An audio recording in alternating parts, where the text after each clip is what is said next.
নমস্কার, কেমন আছেন আপনারা সবাই? দেবযানীস ফুড অ্যান্ড বেভারেজেসে আপনাদের স্বাগত জানাই। আজকে আমি বানিয়েছিলাম মটর পনির।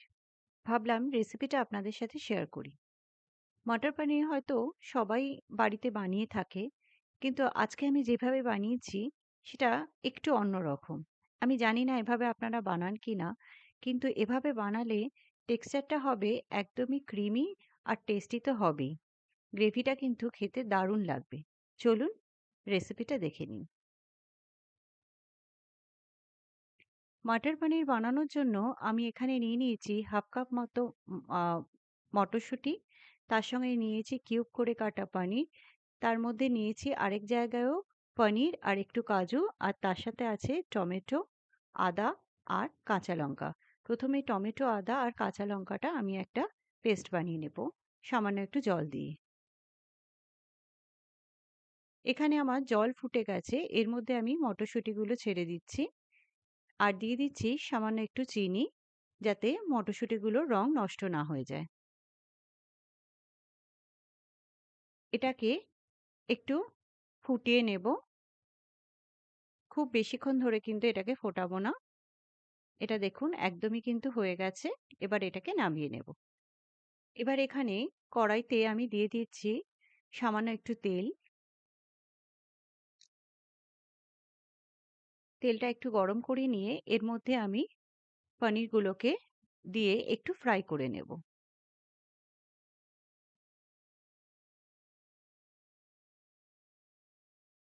অনেকেই হয়তো মটর পনিরের পনিরটাকে ফ্রাই করে না, কিন্তু আমি একটু ফ্রাই করে নিই।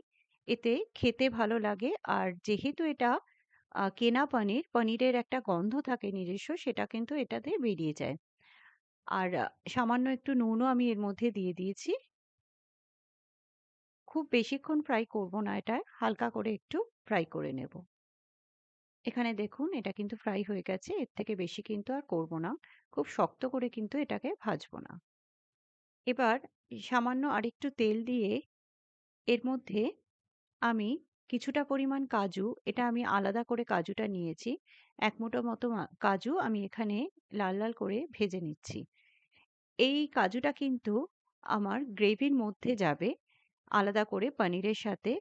এটা কিন্তু পনিরের মতো করেই আলাদা করে যখন মুখে পড়বে, এটা খেতে কিন্তু দারুণ লাগবে। তবে এটা কিন্তু সম্পূর্ণই অপশনাল।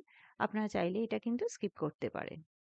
এখানে এটা কিন্তু ভাজা হয়ে গেছে। এবার এটাকে তুলে নেব।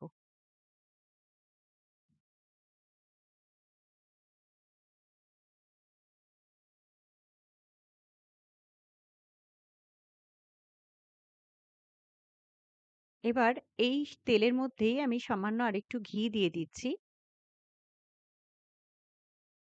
এবার আমি এখানে দিয়ে দিলাম গোটা গরম মসলা, মানে দারচিনি আর এলাচ।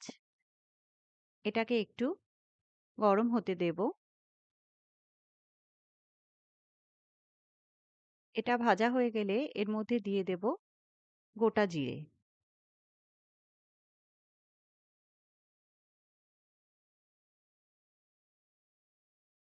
জিরেটাকেও একটু ভালোভাবে ভেজে নেব। এবার এখানে দিয়ে দিলাম একটা তেজপাতা।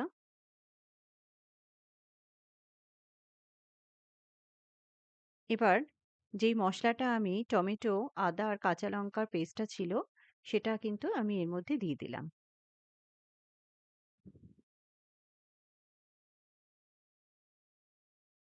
এখানে মিক্সারটা ধুয়ে একটু জলও আমি এর মধ্যে দিয়ে দিলাম।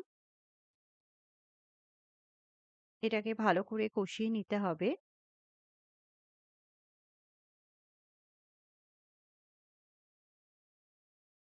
এর মধ্যে আমি দিয়ে দিচ্ছি একটু ধনের গুঁড়ো, সামান্য একটু জিরের গুঁড়ো আর একটু হলুদ গুঁড়ো। এবার এই মশলাটাকে ভালো করে কষিয়ে নেব।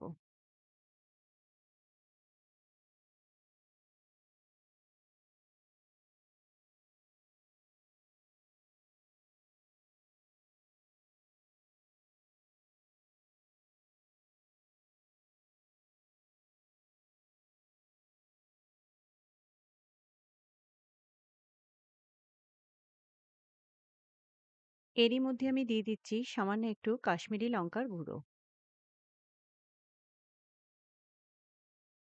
এবার এখানে দেখুন যেই পনিরটা আর কাজুটা আমি আলাদা করে রেখেছিলাম সেটার এটার পেস্ট বানিয়ে নিচ্ছি আমি। এখানে দেখুন মশলাটাও কষে গেছে, মশলা থেকে কিন্তু তেল ছেড়ে দিয়েছে।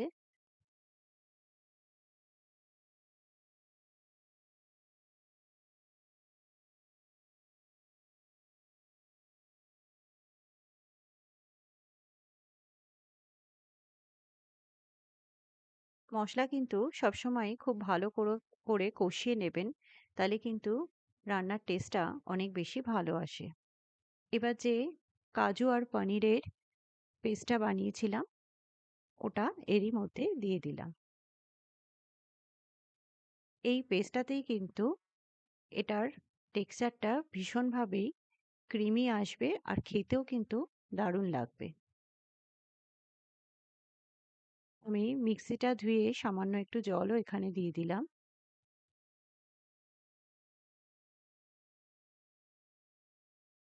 এবার এটা একটু সামান্য ঢেকে দিলাম, যেহেতু এটা ভীষণ ছিটছে চারিদিকে।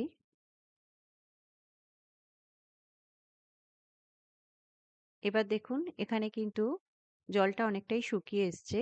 আমি সেদ্ধ মটরশুঁটিগুলো এর মধ্যে দিয়ে আরেকটু এটাকে কষিয়ে নেব।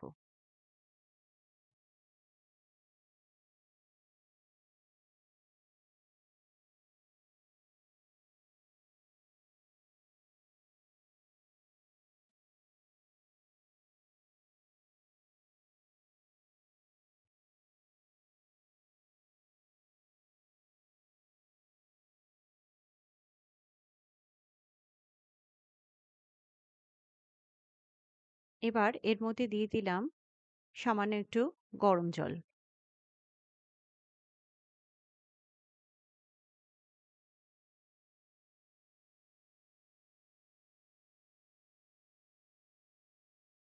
এটাকে একটু ফুটতে দেব।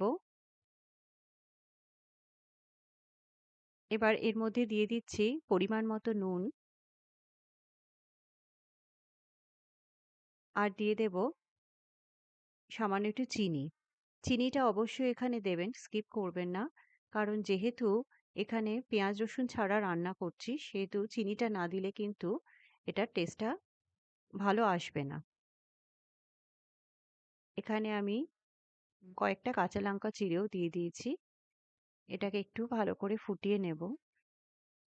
এখানে দেখুন এটা কিন্তু ফুটে গেছে। এবার যে কাজু আর পনিরটাকে ভেজে রেখেছিলাম ওটা এর মধ্যে দিয়ে দেব।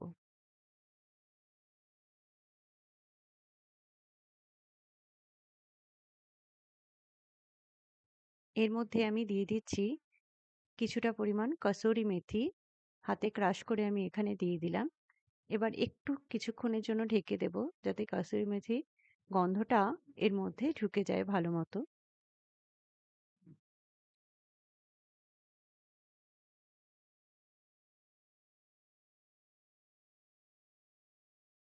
এবার ঢাকনাটা সরিয়ে সামান্য একটু ফ্রেশ ক্রিম এর উপর দিয়ে ছড়িয়ে দিলাম। ব্যাস, এটা কিন্তু আর কিছু করার নেই। এবার এটাকে একটু ঢেকে রেখে কিছুক্ষণের জন্য তারপর এটাকে সার্ভ করে নেব।